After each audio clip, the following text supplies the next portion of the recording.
WhatsApp buddies. तो यार आज की हमारी मूवी का नाम है ब्रोकन सिटी। तो कहानी की शुरुआत होती है बिली नाम के आदमी से, जो कि एक क्रिमिनल का पीछा कर रहा होता है जिसके ऊपर 16 साल की लड़की का रेप करने के चार्जेस लगे हुए थे। बिली उस क्रिमिनल को बीच चौराहे पर गोली मार देता है। तभी वहाँ पुलिस आकर बिली को अरेस्ट कर लेती है। अब अगले दिन बहुत सारे लोग कोर्ट के बाहर प्रदर्शन करने लगते हैं और कह रहे थे कि बिली को फांसी होनी चाहिए। पुलिस अपनी मनमानी कर रही है, वो किसी भी आदमी को ऐसे कैसे गोली मार सकती है। इधर कोर्ट के अंदर बिली का केस चल रहा होता है, जहां बिली के खिलाफ कोई भी ठोस एविडेंस नहीं थे। जहां बिली को ऐसा दिखाया जाता है कि उसने सेल्फ डिफेंस में उस क्रिमिनल को मारा है। दूसरी तरफ हम शहर के एक मेयर को देखते हैं, जिसके पास एक डिटेक्टिव कार्ड आता है और वो मेयर से कहता है कि एक आदमी के पास बिली के मर्डर के एविडेंस है। मेयर कहता है बिली एक हीरो है, मैं उस एविडेंस वाले आदमी को ठिकाने लगा दूंगा। अब कोई सबूत ना होने के कारण बिली को बाइज्जत बरी कर दिया जाता है। बिली मेयर से मिलता है, जहां मेयर बिली से कहता है कि तुम एक हीरो हो, लेकिन तुम्हारे कारण हमारे डिपार्टमेंट की काफ़ी बदनामी हुई है, इसलिए तुम्हें नौकरी से निकाला जाता है। अब कहानी जाती है यहाँ से 7 साल बाद, जहाँ बिली अब एक प्राइवेट डिटेक्टिव है जो लोगों के अफेयर के बारे में जासूसी करता है कि किसका किसके साथ चक्कर चल रहा है, जिसके लिए उसे काफ़ी अच्छे खासे पैसे भी मिलते हैं। यानी बिली बड़े बड़े पॉलिटिशियन बिजनेसमैन के बेड सीन को छुपके से रिकॉर्ड करता है और बाद पे वो उन्हें ब्लैकमेल करके अच्छे खासे पैसे लेता है। इसी काम पे बिली का साथ कैथी नाम की लड़की देती है। वो बिली से कहती है अभी भी बहुत सारे लोगों ने हमारा पैसा नहीं दिया है। बिली गुस्से पे सभी कस्टमर को कॉल करता है और कहता है अगर मुझे कल तक पैसे नहीं मिले तो तुम्हारी वीडियो कल क्रोम पे दिखेगी। काम खत्म करते ही बिली वहाँ से निकल जाता है। तभी कैथी बिली को विंडो से कहती है मेयर का कॉल है। बिली पूरी तरह से ब्लैंक हो जाता है और वो सीधा मेयर के ऑफिस में जाता है। दूसरी तरफ हम वैलेंट को देखते हैं, जो कि निकोलस का अपोजिशन पार्टी का लीडर होता है, जो कि मेयर के इलेक्शन पे खड़ा होने वाला है।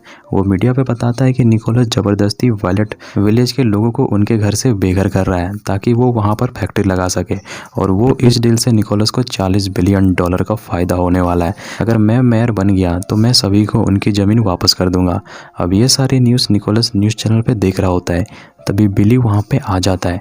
निकोलस बिली से कहता है कि मेरी बीबी कैथिन का किसी के साथ अफेयर चल रहा है, मुझे उस आदमी का नाम जानना है। बिली कहता है अगर ये झूठ हुआ तो। निकोलस कहता है ये 100% कन्फर्म नहीं हो जाए, और वो बिली को $25,000 एडवांस दे देता है और कहता है बाकी का पैसा काम खत्म होने के बाद मिलेगा। बिली को भी पैसों की बहुत ज़रूरत थी, वो इस काम को करने के लिए तैयार हो जाता है। बिली अब कैथिन का पीछा करने लगता है, जहां से उसे मालूम पड़ता है कि कैथिन एक ह्यूमन राइट्स की लॉयर हुआ करती थी, जो कि लोगों के हक के लिए लड़ा करती थी। बिली अपनी दोस्त कैथी को कैथिन के पीछे लगा देती है, जहां कैथी बहुत सारी चीज़ों का पता लगा लेती है और वो डिटेल लेकर बिली के पास पहुंचती है और उसे बताती है कैथिन का चक्कर निकोलस के एक अपोजिशन पार्टी के पॉल नाम के आदमी के साथ चल रहा है। बिली शॉक हो जाता है और सोच रहा होता है कि अगर ये बात निकोलस को मालूम पड़ेगी तो पता नहीं वो क्या करेगा। बिली पॉल का पीछा करते करते उसके घर पे पहुंच जाता है। तभी वहाँ कैथिन भी आ जाती है और वो पॉल को गले मिलती है। बिली उनकी फ़ोटो क्लिक करने लगता है। कैथिन के कुछ बेड सीन को भी वो क्लिक कर लेता है। बिली कैथी को कॉल करता है और कहता है मेयर निकोलस के साथ मेरी मीटिंग फिक्स करवाओ, कुछ बहुत बड़ा कांड होने वाला है। दूसरी तरफ वैलेंट पॉल से कहता है हम ये इलेक्शन नहीं जीत पाएंगे। निकोलस के हाथ पे सारी मीडिया, वो न्यूज़ चैनल पे सिर्फ मेरी बुराई करता है और अपनी तारीफ। पॉल वैलेंट को समझाता है कि मेरे पास जल्दी निकोलस कुछ काले कारनामों के सबूत पड़ने वाले हैं, अगर वो मुझे एक बार मिल गया तो निकोलस कभी भी मेयर नहीं बन पाएगा। दूसरी तरफ मेयर बिली को एक पार्टी पे बुलाता है, जहाँ बिली की मुलाकात मैड डॉग से होती है, जहाँ मैड डॉग बताता है कि इस पार्टी पे कमिश्नर भी आया है। कमिश्नर बिली को इस पार्टी पे देखकर काफ़ी ज़्यादा हैरान होता है और सोच रहा होता है कि बिली यहाँ पे क्या कर रहा है। तभी वहाँ एक वेटर आकर बिली को बताती है कि कोई तुमसे मिलना चाहता है। बिली बालकनी पे जाता है, जहाँ कैथिन मौजूद थी।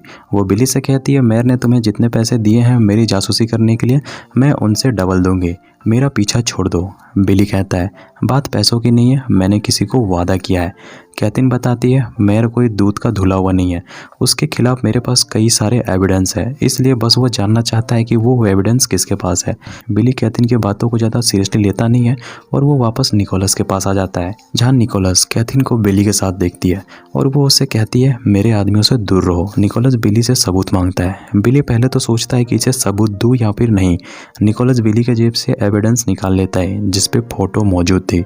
निकोलस बिली से कहता है तुमने बहुत अच्छा काम किया है, और वो बिली को बाकी के उसके पैसे दे देता है। अब बिली अपनी गर्लफ्रेंड के साथ फंक्शन पे जाता है, जो कि एक एक्ट्रेस थी, जहां वो अपनी गर्लफ्रेंड के साथ उसकी मूवी देख रहा होता है। लेकिन बिली का दिमाग खराब हो जाता है क्योंकि उस पे इंटीमेट सीन था। बिली गुस्से पे एक बार पे जाता है और बहुत सारा शराब पीने लगता है। बिली की गर्लफ्रेंड आकर उसे रोकती है, तो बिली गुस्से पे घर की ओर जाने लगता है। तभी बिली को कॉल आता है और उसे मालूम पड़ता है कि शहर पे एक मर्डर हो गया है। बिली उस जगह पे पहुंच जाता है जहां उसे मालूम पड़ता है कि पॉल का मर्डर हो गया है। अब पॉल वही आदमी है जिसका चक्कर मेयर की बीबी के साथ चल रहा होता है। अब ऑफिसर जेनसन को यहाँ पे बिली के ऊपर शक होता है क्योंकि कई दिनों से वो उसका पीछा कर रहा होता है। बिली जेनसन को बताता है कि पॉल का पीछा करने के लिए मुझे मेयर ने कहा था क्योंकि उसकी बीबी का चक्कर उसके साथ चल रहा होता है। जेनसन बिली से कहता है तुम्हारे पास दो ऑप्शन है, या तो मेरा साथ दो, अगर मेयर इस मर्डर पे शामिल है तो तुम भी उसके साथ जेल जाओगे। बिली जेनसन का साथ देने के लिए तैयार हो जाता है। वो दोनों वेलेंट से मिलते हैं, जो कि मेयर का अपोजिशन पार्टी का लीडर है। वो बिली को बताता है कि कल रात किसी टॉम आदमी के नाम ने पॉल को कॉल करके नीचे बुलाया था, फिर गोलियों की चलने की आवाज़ आने लगी। इतना बोलकर वेलेंट रोने लगता है। जेनसन बिली से कहता है इस टॉम के बारे पे पता लगाओ कौन है ये, वही बता सकता है कि यह सब के पीछे किसका हाथ है। अब अगले दिन निकोलस टीवी पे बयान दे रहा होता है कि वो अपने ऑपोजिशन पार्टी के आदमी के मौत से काफ़ी ज़्यादा दुखी है। पुलिस इन्वेस्टिगेशन कर रही, वो जल्द से जल्द मर्डरर को पकड़ लेगी। ये सारी न्यूज़ कैथलीन टीवी पे देख रही होती है और उसे अपने हस्बैंड पे काफ़ी गुस्सा आ रहा होता है। दूसरी तरफ वेलेंट भी मीडिया वालों के पास जाकर कहता है कि मुझे पॉल की मौत का दुख है, मैं प्रचार नहीं रोकूंगा क्योंकि अगले हफ्ते इलेक्शन है। ये सारे न्यूज़ बिली देख रहा होता है और वो कैथी से कहता है कि कैथलीन का कोई भी अफेयर पॉल के साथ नहीं था, यहाँ पे बात कुछ और है। अब बिली यहाँ पे टॉर्क नाम के आदमी के बारे में पता लगाने की कोशिश करने लगता है कि उस रात पॉल उससे क्यों मिलना चाहता था। थोड़ी छानबीन करने के बाद उसे टॉर्क का पता चल जाता है। वो सीधा टॉर्क के घर पे घुस जाता है और उसे पूछने लगता है कि तुमने पॉल को क्यों मारा। टॉर्क कहता है मैं उसे क्यों मारूंगा, वो तो मेरा दोस्त था। टॉर्क बताता है कि मैं उस रात पॉल मेयर के खिलाफ सबूत देने वाला था, लेकिन यह बात सैम को मालूम पड़ चुका था, तो उसने मॉडेब की मदद से पॉल को मर्डर करवा दिया ताकि निकोलस ही इस इलेक्शन को जीत सके। बिली पूछता है वो एविडेंस कहाँ पे है। टॉर्क अपनी लॉकर खोलता है और बिली को कॉन्ट्रैक्ट का पेपर दे देता है। तभी बिली को एहसास होता है कि कोई आदमी आ रहा है। वो टॉर्क को छुपने के लिए कहता है। तभी वहाँ मॉडेब आ जाता है जो कि बिली को मारने के लिए आया था। बिली पीछे से उसके पैर पे गोली मारता है। दोनों के बीच काफ़ी खतरनाक फाइट होती है, जहाँ बिली उसे घायल करके वहाँ से निकल जाता है और वो सीधा कैथी के पास जाता है और उसे वो कॉन्ट्रैक्ट की पेपर देकर कहता है अगर मैं 2 घंटे पे वापस ना आऊँ तो इसे न्यूज़ चैनल पर डाल देना। बिली सीधा मेयर के पास जाता है। मेयर बिली को अचानक देखकर काफ़ी हैरान होता है और पूछता है कोई इमरजेंसी थी क्या। बिली बताता है कि मुझे मालूम पड़ गया है कि पॉल को तुमने ही मारा है क्योंकि तुम वायलेंट विलेज के स्कैम पे शामिल हो, यह बात उसे मालूम पड़ चुका था, जहां से तुम्हें $40 बिलियन का फ़ायदा होने वाला है। तुम्हें सिटी के लोगों की कोई भी परवाह नहीं है, तुम्हें बस अपना फ़ायदा चाहिए। निकोलस कहता है तुम्हारे पास कोई सबूत है तो बताओ। बिली उसे कॉन्ट्रैक्ट वाला पेपर दिखाता है जिसमें उसने सिग्नेचर किया हुआ था। बिली निकोलस को धमकी देता है कि अपनी मेयर के पद से इस्तीफा दे दो इज्जत से, नहीं तो मैं इस कॉन्ट्रैक्ट पेपर को मीडिया पे रिलीज कर दूंगा, फिर तुम सीधा हीरो से विलन बन जाओगे। निकोलस कहता है कल तक मुझे सारे पेपर मेरे टेबल पे चाहिए। बिली को कुछ समझ नहीं आता है कि निकोलस क्या बोल रहा है। निकोलस कहता है तुम्हें अभी भी नहीं मालूम कि मैंने तुम्हें ही अपने काम पे क्यों हायर किया था।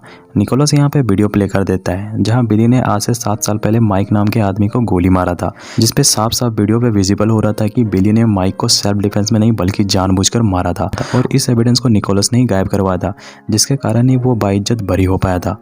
निकोलस कहता है मैं आज जिस पोजीशन पे बैठा हूँ यहाँ तक पहुँचने में मैंने बहुत सारे लोगों को मारा है। निकोलस कहता है अगर कल तक तुमने मुझे वो कॉन्ट्रैक्ट का असली पेपर लाकर नहीं दिया तो मैं ये वीडियो मीडिया पर डाल दूंगा। बिली यहाँ पे काफ़ी ज़्यादा परेशान हो जाता है और उसे कुछ समझ नहीं आता कि आगे पे क्या किया जाए। अब ये सारी बातें बिली ने अपने फ़ोन पे रिकॉर्ड कर लिया था, जिसे वो ऑफिसर कर्ल को सुना देता है। कर्ल कहता है अगर तुम निकोलस के खिलाफ जाओगे तो वो तुम्हारी ज़िंदगी बर्बाद कर देगा। बिली कहता है मुझे खुद की कोई परवाह नहीं है, लेकिन निकोलस मेयर नहीं बनना चाहिए। अब अगले दिन मेयर एक होटल पे पार्टी कर रहा होता है क्योंकि उसे मालूम है कि वो उस इलेक्शन को आसानी से जीत जाएगा। तभी बिली निकोलस को कॉल करता है और कहता है बाहर निकल के देखो तुम्हारे रिश्तेदार आए हैं। कर्ल अपनी पूरी पुलिस फोर्स के साथ निकोलस को अरेस्ट करने के लिए आया था। निकोलस कर्ट से कहता है कि लोगों को सजा मैं देता हूँ, मुझे कौन सजा देगा। मैं वकील हायर करके बाहर आकर सबसे पहले तुम्हें तुम्हारी नौकरी से निकाल दूंगा। कर्ल कहता है तुमने जो $40 बिलियन का स्कैम किया है उसका भी कॉन्ट्रैक्ट का का पेपर मेरे पास है, तुमने जो पॉल को मरवाया था उसकी वॉइस रिकॉर्डिंग भी, यानी तुम लंबे समय के लिए जेल जाओगे। कर्ल यहाँ पे राज की बात बताता है कि तुम्हारी वाइफ का पॉल के साथ कोई भी अफेयर नहीं चल रहा था, बल्कि वो उससे मजे ले रही थी। अब पूरे मीडिया के सामने निकोलस को अरेस्ट कर लिया जाता है। अगले दिन वैलेंट न्यूयॉर्क का मेयर बन चुका है। वो मीडिया पे सभी से कहता है कि निकोलस एक इलेक्शन के लिए इतना कैसे गिर सकता है। ये सारी बातें बिली सुन रहा होता है, तभी वहाँ कर्ल आकर बिली को अरेस्ट कर लेता है और इसी के साथ मूवी यहीं पे डी एंड हो जाती है।